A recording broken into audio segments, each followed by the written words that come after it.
சரி, அப்போ நம்மளுக்கு 27 நட்சத்திரம்.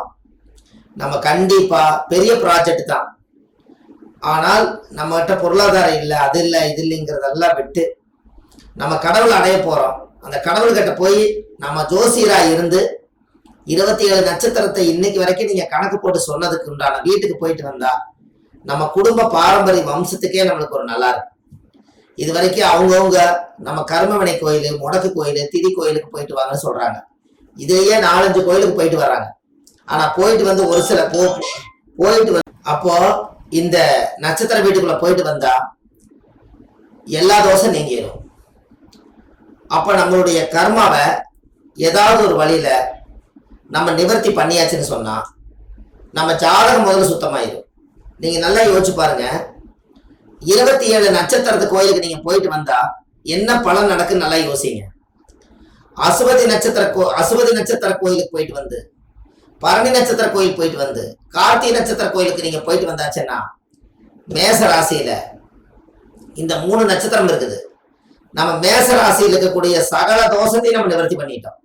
அந்த இடத்த சனி பார்த்தாலோ, குரு பார்த்தாலோ, புதன் பார்த்தாலோ, கலசர தோஷம் இருந்தாலோ, அந்த குள்ள ராகுகதி இருந்தாலோ, அந்த வீட்டுக்கு போயிட்டு வந்ததுனால அந்த வீட்டுக்குள்ள இருக்கக்கூடிய கிரக தோஷம் சேர்ந்து சுத்தமாயிருமா?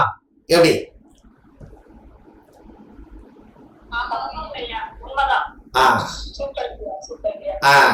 இப்ப நீங்க பரிபூர்ண ஜாதகம்ங்கிறது இப்படியே ரிஷப ராசிக்குள்ள என்னென்ன நட்சத்திரம் இருக்குது? கார்த்திகை 3ஆம் பாதம் 1, 2, 3, 2, 3, 4, அதுக்கு அடுத்தது ரோகிணி, அதுக்கு அடுத்து மிருகசீரிஷ 2 பாதம். இதுக்குள்ள எந்தெந்த கிரகம் எந்தெந்த நட்சத்திர சாரத்துல இருந்தாலும் இந்த 3 கோயிலுக்கு போயிட்டு வந்தோடனே ரிஷபராசி தோஷத்துல இருக்கக்கூடிய ரிஷப வீட்டுக்கு இருக்கிற எல்லா கிரக தோஷம் பத்தியா இப்பதான் நீங்க பாயிண்ட புடிச்சுக்கிறீங்கன்னு நினைக்கிறேன். கரெக்டுங்களா? மிதுன ராசி வரும்போது மிருகசீரிஷ, திருவாதிரை, புனர்பூச நட்சத்திரம் 1ஆம் பாதம் வரைக்கும் மிதுனத்துல என்னென்ன கிரக தோஷங்கள் இருந்தாலும், எந்தெந்த கிரகங்கள் எந்தெந்த நட்சத்திர சாரத்துல இருந்தாலும் அந்த மிதுன வீட்டுக்குள்ள 3 நட்சத்திர கோயில் போயிட்டு வந்தீங்கன்னா மிதுன வீட்டுல இருக்கிற தோஷம் அனைத்தும் உங்க வீட்டை விட்டு போயிருச்சா? ஆஹா, இத்தனை நாளா தெரியாமலே போச்சு இல்லைங்களா? கரெக்டுங்களாமா? கடகராசியில புனர்பூசம், பூசம், ஆயிலி நட்சத்திரத்துல யார் பிறந்தாலும் இந்த 3 நட்சத்திரத்துல ஒரு கிரகங்கள் போய் சாரமாகி உட்கார்ந்து இருந்தா சார வீட்டுக்கே போய் தேங்காய் உடைச்சு குளிர்ச்சி பண்ணி சாமி கும்பிட்டு வந்தாச்சுன்னு சொன்னால் அன்னையோட உங்க ஜாதகத்தில் இருக்கக்கூடிய கடகராசி தோஷம் நிவர்த்தியா? இப்படியே நீங்க ஆடுறா சிம்மராசியில நம்ம ஜாதகத்துல நீங்க ஒரு உரமனை வருதுன்னா, ஒரு உதாரணம் சொல்றேன். ஏன் இப்படி 27 நட்சத்திரத்துக்கு 12 ராசி தோஷம் நிவர்த்தி பண்றோம்னா, ஒரு உரமனை வருதுன்னா கூட அன்னத்தனைக்கு நம்ம வீடு வாசல் எப்படி இருக்குதோ இல்லையோ, சேர் வாங்குறதுக்கு கூட ஒரு காலத்துல காசு இல்லாதப்போ காக்கா கத்துனா உரமனை வருதுன்னு பாக்க, உரமனை வருதுன்னு நம்ம தெரிஞ்சு நோம்பி நொடி வந்துருச்சுன்னா வீடு வாசல்லாம் வலிச்சு பாத்திர மண்டமெல்லாம் கழுவி பழைய பாய் தலைகாணியெல்லாம் கொண்டு போய் ஆத்துல போட்டு உரமனை வரும்போது புது பாயெல்லாம் வச்சு வாசல்ல கோலம் போட்டு ஓரளவுக்கு நாகரீகமா நம்ம இருக்கிறோங்கிறத வர்ற உரமனைக்கு புழங்காத ஒரு சட்டையை, புழங்காத ஒரு செம்புல தண்ணி கொடுத்து அவங்கள நம்ம அரவணைச்ச காலம் ஒரு காலம் உண்டு. சரியா தவறாங்க? அப்போ ஒரு உரமனை, அப்போ இதுல இருந்து என்ன தெரியுது உங்களுக்கு? ஒரு உரமனை வருதுன்னா கூட நீங்க உங்க வீடு வாசலை சுத்தப்படுத்துறீங்களே, உங்க ஜாதகத்துல உங்க ராசி கட்டத்துல தோஷம் இருக்கிற வீட்டை நீங்க போய் சுத்தப்படுத்திட்டு வரதுல இது என்ன தப்பு சொல்லுங்க?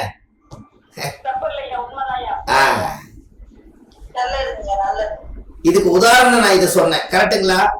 யாரோ ஒரு உரமனை நம்ம வீட்டுக்கு 2 நாள் தங்க போறாரு, அதுக்கு இவ்வளவு தூரம் வலிச்சு கழுவி எல்லா வேலையும் பண்றீங்க. கரெக்டுங்களா?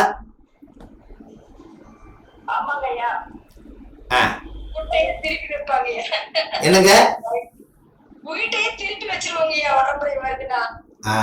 எவ்வளவு சந்தோஷம் வரும் உங்களுக்கு. அப்படியே அந்த தண்ணிக்கு பார்த்தா நம்மளுக்கும் தலைக்கு என்ன தேய்க்கலனா அன்னைக்கு தலைக்கு என்ன தேய்ச்சு தலையெல்லாம் ஜீவி அதுக்கு முன்னாடி ஒரு 10 நாளா நம்ம குளிச்சிருக்க மாட்டோம், தலை செய்ய மாட்டோம்.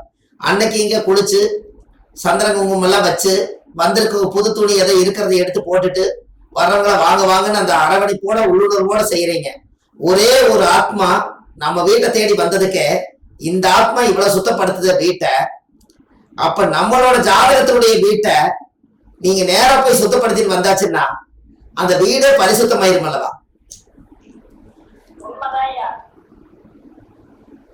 இப்ப கல்யாணம் ஆகாதவங்களுக்கு எல்லாம் நீங்க 7ஆம் இடத்துல என்ன கிரகம் இருக்குதோ, எந்த கிரகமா இருந்தாலும் சரி, யாருக்கு கல்யாணம் ஆகிறதா இருந்தாலும் சரி, ஒரு லக்கணம் ஒரு விருச்சிக லக்கணமா வச்சுக்கோங்க. 7ஆம் இடத்துல ஒரு குருவே இருக்கிறார். ஒரு உதாரணத்துக்கு குரு வந்து ஒரு மிருகசீரிஷ நட்சத்திரத்துல இருக்கிறார். இந்த 7 உடையவர் யாரு? விருச்சிக லக்கணத்துக்கு 7 உடையவர் யார்?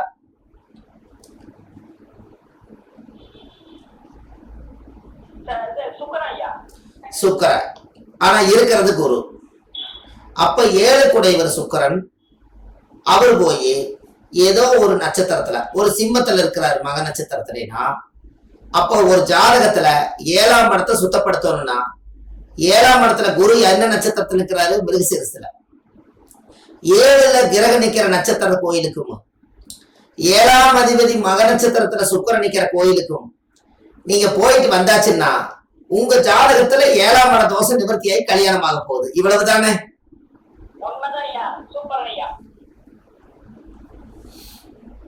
இனி யாருக்கு வேணாலும் நீங்க சொல்லலாமா? அதாவது ஒரு கிரகம் ஒரு திசை வந்தாத்தான் கல்யாணம் நடக்குன்னு நீங்க நினைச்சிட்டீங்க. 7ஆம் இடத்துக்கு வீடு கொடுத்த கிரகம் எந்த கிரகமோ, 7ஆம் இடத்துல ஏதோ ஒரு கிரகம் உட்கார்ந்து இருக்குது. அந்த வீட்டினுடைய நட்சத்திர சார கோயிலுக்கு நீங்க போகும்.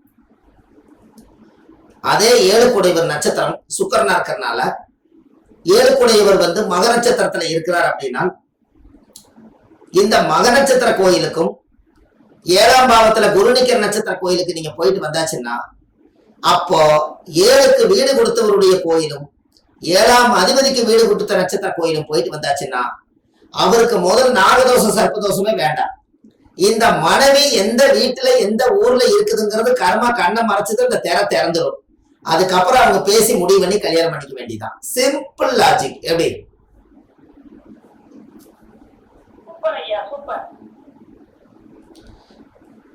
அம்மா உங்களுக்கு புரியுதா நாங்க சொல்றது?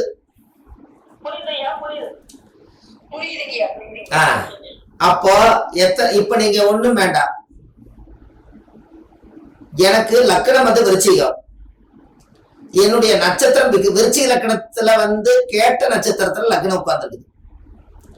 இப்ப நான் என்ன பண்ணணும்னா, நான் இருக்கும் இடத்தில் ஸ்ட்ராங்கா இருக்கணும், நான் 4 பேர்த்துக்கு நல்லது செய்யணும், நான் நல்லா ஸ்ட்ராங்கா வளர்ந்து மக்களுக்கெல்லாம் உதவி செய்யணும்னா நான் பிறந்த லக்கணம் தாயுடைய கர்ப்பத்துல உதிக்கும் போது விருச்சிகத்துல பிறக்கும் போது அனுச நட்சத்திரம் இல்லாம விசாக நட்சத்திரம் இல்லாம கேட்ட நட்சத்திரத்துலதான் நான் பிறக்கணும்னு சொல்லி ஒரு தாயுடைய கர்ப்பத்துல நான் 10 மாசம் சுமந்து என்னுடைய பெற்ற தாய் அப்பா உருவாக்குன நட்சத்திரத்தினுடைய கணக்கை வச்சு என்னைக்கு கேட்ட நட்சத்திரத்துல போய் நீ இந்த ஜென்மம் பூரா நீ லக்கணமா இயங்கி எல்லாத்துக்கும் 120 வருஷம் பூரணமா நீ எல்லாத்துக்கும் சர்வீஸ் பண்ணிட்டுவான்னு சொல்லி பிரபஞ்ச முடிவெடுத்து கேட்ட நட்சத்திரத்தை பிக்ஸ் பண்ணியிருந்தால் லக்னம் என்பது ஜாதகரே. என்னைக்கெல்லாம் நான் கேட்ட நட்சத்திரத்து கோயிலுக்கு போய் வருஷ தேங்காவில் உடைச்சு சாயம் விட்டு வரணும், அந்த நட்சத்திரத்துடைய சக்தியால அந்த லக்னம் உலகம் பூரா சிறப்படையும். எப்படி?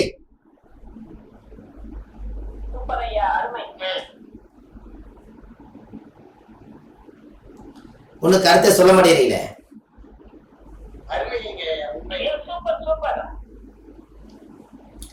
இந்த மாதிரி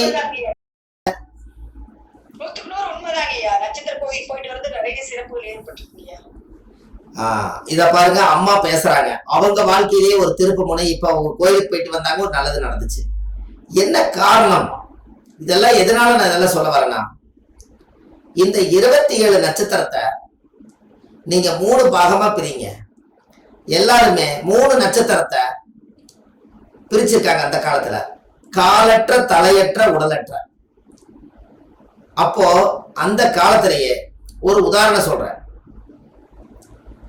அசுவனி நட்சத்திரம் முழு நட்சத்திரம், பரணி நட்சத்திரம் முழு நட்சத்திரம், கார்த்திகை நட்சத்திரம் ஒண்ணு மட்டும் உடைபட்ட நட்சத்திரம். யாராவது இந்த கார்த்திகை நட்சத்திரத்தை அன்னைக்கு நீங்க ஒரு மேஸ்திரி கூப்பிட்டு பாலக்கால் போட்டீங்கன்னா அவர் என்ன பண்ணுவாருன்னா அவர் ஐடியா கொடுப்பார். பில்டிங் இப்படி ஹைட்டா வந்துருங்க, நம்ம பேஸ் மட்டமெல்லாம் இந்த அளவு ஸ்ட்ராங்கா போட்டா தான் சிறப்பா இருக்குன்னு சொல்லி கார்த்திகை நட்சத்திரத்துல பிறந்தவர் நீங்க புடிச்சு பாலக்கால் போட்டீங்கன்னா, ஒருவேளை கார்த்திகை நட்சத்திரம் வர்ற அன்னைக்கு போட்டீங்கன்னா, கார்த்திகை நட்சத்திரம் 1ஆம் பாதத்துல இருக்கும் போது போட்டீங்கன்னா என்ன ஆகுன்னா, கார்த்திகை நட்சத்திரம் 1ஆம் பாதம் என்பது மேச ராசியிலே நின்றும். இவர் என்ன பண்ணுவாருன்னா அஸ்திவாரம் தோண்டி பாலக்கால் பிடிச்சு அஸ்திவாரம் மட்டும் போட்டுருவாரு. பில்டிங் எழுப்பலாங்கும் போது இவருக்கு இவங்க 2 பேரும் ஹவுஸ் ஓனருக்கு இவருக்கு சண்டை வந்துடும். கடைசியில கணக்கு வழக்கெல்லாம் பார்த்து மேச ராசியிலேயே கார்த்திகை கட்டாய் போனதுனால இந்த வேலையே வேண்டான்னு இந்த மேஸ்திரி என்ன பண்ணிடுவாரு, விட்டு போட்டு வேற பக்கம் போயிடுவார். இந்த வீடு நின்னே கிடக்கு. 6 மாசம் ஆகியும் 1 வருஷம் ஆகியும் இது நின்னே கிடக்கும். அப்ப இதுக்கு பரிகாரமே இல்லையா அப்படின்னு கேட்டா, அந்த வீட்டை எழுப்பணும்னா அதே ரிஷபராசியில யாராவது ஒருத்தர் பிறந்து கார்த்திகை நட்சத்திரம் 2ஆம் பாதம் 3ஆம் பாதம் 4ஆம் பாதத்துல பிறந்திருந்தாங்கன்னா அந்த 1ஆம் பாதத்துல விட்டு போன ஜாயினை கொண்டு வந்து ரிஷபராசி சந்திரன் உச்சமா இருக்கிறதுனால அந்த வீட்டை கட்டி முடிப்பார். எப்படி?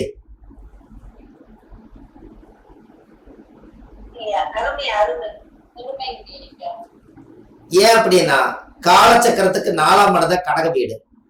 அந்த கடகத்துக்கு அதிபதியாகப்பட்டவர் சந்திரன் ரிஷப வாகனத்துல உச்சமா இருக்கிறதுனால, அந்த ரிஷப வாகனத்துல உச்சமா இருக்கிறதுனால எதனால அந்த காலத்துல பசுமாட்டை கொண்டு வந்து கடைசியில வீடு புண்ணிய ஜனைக்கு கோமாதா வீட்டுக்குள்ள கொண்டு வந்தாங்கன்னா, ரிஷப வாகனத்துல சந்திரன் உச்சமா இருக்கிறதுனால வீட்டை கட்டி புண்ணியர்ஜனம் பண்ணி ரிஷப வாகனத்தை உள்ள கொண்டு வந்தாங்க. அதுதான் கோமாதா பூஜை. எப்படி?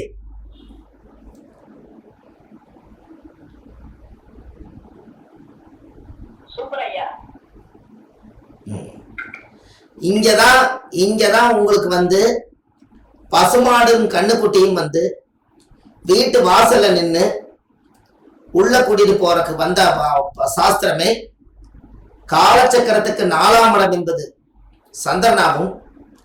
4 கூடியவரே வந்து ரிஷப ரோகிணி நட்சத்திர சந்திரன் உச்சத்தை இருந்தனால அது ரிஷப வாகனமா இருக்கிறதுனால வீட்டுக்குள்ள வந்து முதல்ல கோமாதா பூஜை பண்ணி எல்லா வீட்டுக்கும் மகாலட்சுமி வரணுங்கிறதுக்காக சுக்கரனுடைய ஆதிக்கத்தை வச்சுதான் முன்னோர்கள் அந்த காலத்துல உருவாக்கியிருக்காங்க.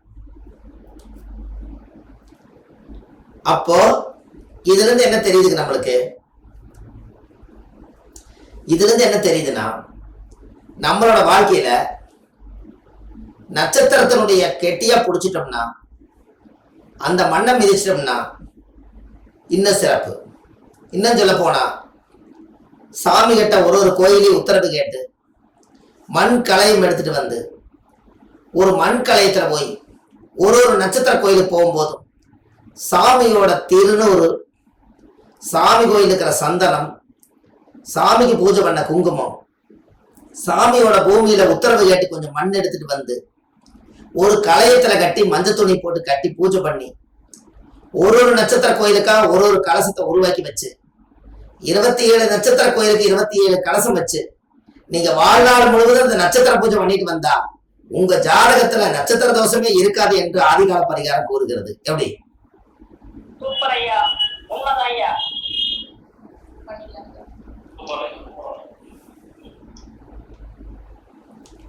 இப்படியெல்லாம் நீங்க வித்தியாசமான கோணத்துல இதை யோசிச்சு பாருங்க. ஏன்னு கேட்டா ஒரு சித்தர்களுடைய கோவில்லையும் முன்னோர்கள் அந்த காலத்துல ஒரு சித்தர் ஆகணும்னா 27 நட்சத்திரத்தையும் பயணம் பண்ணி ஒரு கோயில்லையும் அந்த நட்சத்திரம் வரும் நாள்ல அவங்க தியானம் பண்ணி பார்த்து இந்த நட்சத்திரங்களுக்கெல்லாம் பவர் இருக்குதுன்னு சொல்லி அந்தந்த நட்சத்திரத்தினுடைய கருவறையில தெய்வங்களுக்கெல்லாம் சக்தி ஊட்டிட்டு போயிருக்காங்க. அதனாலதான் இன்னைக்கும் அந்த ஜாதகத்துல அந்த அமைப்பு இன்னைக்கு அந்த நட்சத்திர கோயில் போயிட்டு வந்தா வேலை செய்வதற்கு அதான் காரணம். ஒரு உதாரணம், நான் 18 வருஷமா இந்த கோயில்ல பூஜை பண்றேங்க ஒருத்தர் சொல்றாரு, ஒருத்தர் 40 வருஷமா நான் பூஜை பண்றேன்னு சொல்றாரு. அப்ப இவ்வளவு காலம் அந்த சாமி அவருடைய பார்வையில அவரை ஏன் பிடிச்சு வச்சிருக்குதுன்னா, இந்த தாராபலன்ல வந்து இந்த வதை நட்சத்திரங்கள் இந்த மாதிரி இருக்கக்கூடிய நட்சத்திரங்கள் எல்லாம் என்னைக்காவது ஒரு நாள் அந்த குண்டானவர் பிறந்திருந்தாருன்னா அவருக்கு பல சோதனைகளை கொடுத்து வெளியேற்றிடும். அதுக்கு சாதகமான நட்சத்திரத்துல ஒருத்தர் வந்து பூசை பண்ணாருன்னா சாமி ரொம்ப காலமா இனிமையா ஏத்துக்கும். எப்படி?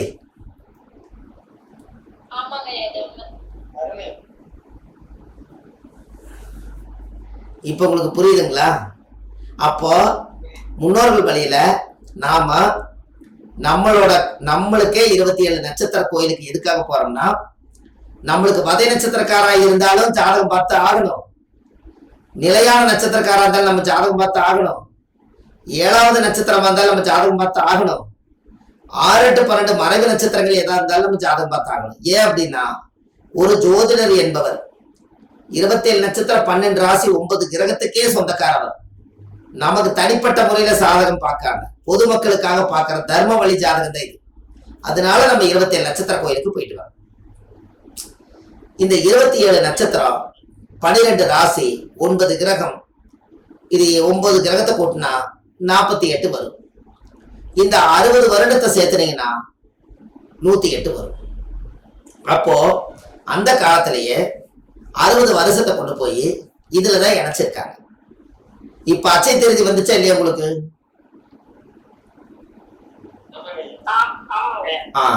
அப்ப என்ன அச்சை திருதி எங்க வச்சு ஆரம்பிச்சாங்க? பிரபா விகா சுக்கிலா பிரமோதா பிரம்மசுத்தி ஆங்கிரசி ஸ்ரீமுகா பவா யுவா தாது ஈஸ்வர பகதான்ய பிரமாதி விக்ரமா விசு சித்திரபானு சுபானு தாரணா பார்த்திப வியா, இது 60. சர்வஜித்து சர்வதாரி விரோதி விக்ரதி கரா நந்தனா விஜயா ஜெயா மன்மதா துர்மிகை கேர்விளபி விளபி விகாரி சார்வரி பிளவ சுபகிருது சோபகிருது குரோதி விசுவாசு பரபவ 40. பிளவங்கா கீழகா சௌமியா சாதாரண விரோதிகிறது பரிதாய் பிரமாச்ச ஆனந்த ராஜஸ் நலா பிங்கள காளைத்தி சித்தாத்தி ரவுதிரி துர்மதி துந்துபி உத்தகர ரத்தாச்சா குரோதனா அச்சயா. இந்த அச்சயாங்கிறது வந்து எங்க வருதுங்க? 60வது வருஷத்துல வருது.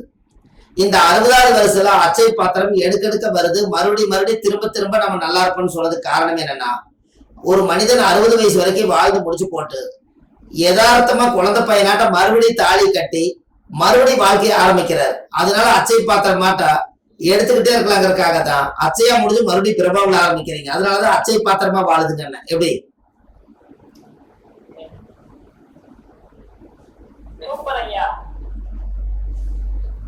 அப்போ அச்சய திருதி என்னைக்கு ஏது வச்சாங்கன்னா, ஒரு யுகம் முடிஞ்சது, மறுபடியும் 60ஆம் கல்யாணம் பண்ணி முடிச்சதுக்கு அப்புறம் மறுபடியும் வந்து அந்த பிரபா விவாவில இருந்து ஆரம்பிக்கணும். நீங்க ஒரு உதாரணம் நல்லா தெரிஞ்சுங்க. இந்த 12 ராசிக்குள்ள 12 ராசி கட்டத்துக்குள்ள 60 வருஷத்தை உள்ள அடக்கிருங்க. அப்ப எவ்வளவு வரும்?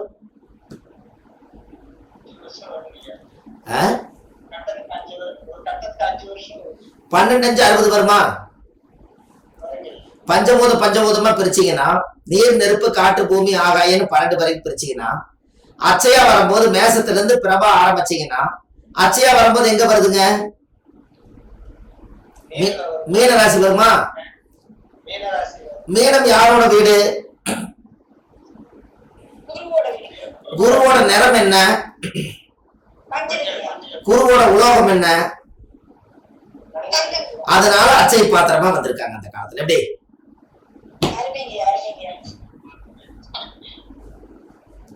எனக்கு எப்படி காலச்சக்கரத்தை பிரிக்கிறோம் பாத்தீங்களா? அப்போ மீன ராசியில குரு அச்சையா வந்து அங்கதான் முடியுது. மறுபடியும் அடுத்து மீனம் முடிஞ்சா எங்க ஆரம்பிப்பீங்க?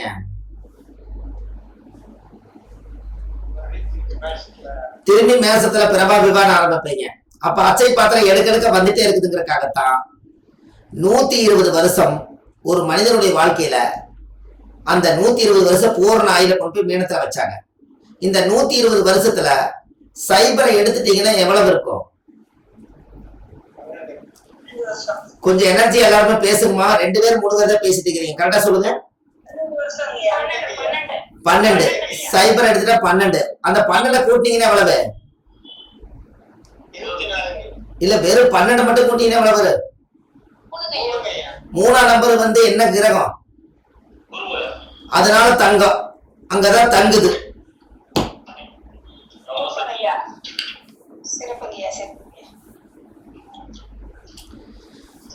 இப்போ இந்த இந்த பழைய நகையை போட்டுட்டு அட்சய திருதி அன்னைக்கு நான் ஒண்ணு எடுத்திருக்கேன். இது எத்தனை பவுன் எடுத்திருக்கிறேன்னு நீங்க யாராவது சொல்லுங்க. கொஞ்சம் பெருசுதான். 12 பவுன் எதுக்கு எடுத்துன்னு சொல்லுங்க. 12 ராசிக்கு 12 பவுன்.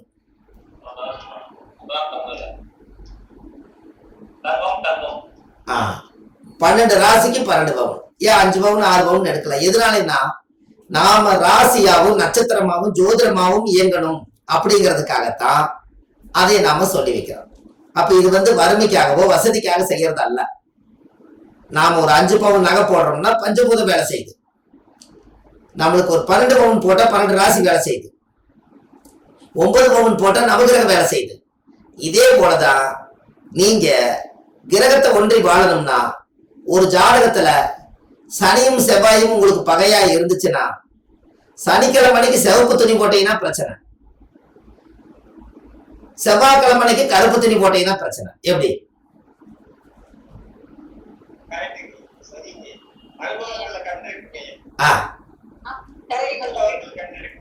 சனியும் செவ்வாயும் பகையா இருந்தா சனிக்கிழமைக்கு சிவப்பு போட்டா அன்னைக்கு யுத்தம், செவ்வாய்க்கிழமைக்கு சனி கருப்பு போட்டா அன்னைக்கு யுத்தம். எப்படி? அப்ப நம்ம கையில தான் எல்லாமே இருக்கு. இந்த ஆதிகால பரிகாரம் இந்த உலகத்துக்கு கொண்டு வந்து இன்னைக்கு எத்தனையோ பேர் புக்கெல்லாம் வாங்கி படிக்கிறாங்க.